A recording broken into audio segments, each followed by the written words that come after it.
And the judge is Sino yan?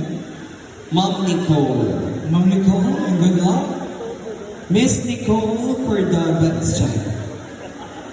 Hello, Ma'am number 4. Hi, good morning.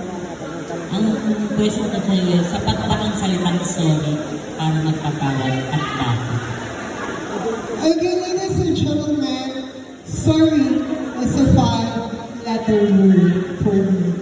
And ang katanungan po ay umintay sa ganitong uri na pamamaraan. Kapag ang salitang sorry ba ay sapat na para magpatawad. Well, definitely, you just say sorry to each and every one, lalong-lalo na sa taong iyong nagawa ng kasalanan. Lagi po natin pakakatandaan ang kasabihan po na ito. Tani, ang Diyos natin taas ay marunong magpatawad.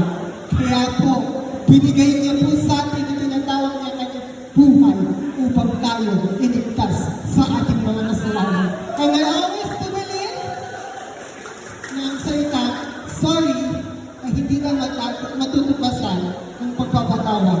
Pagkos, kung ikaw ay nagkasala sa isang tao o sa lipunan na iyong ginagawa, huwag ka lang magsabi ng sorry. Pagkos, gawin mo ang nararapat at ang tama.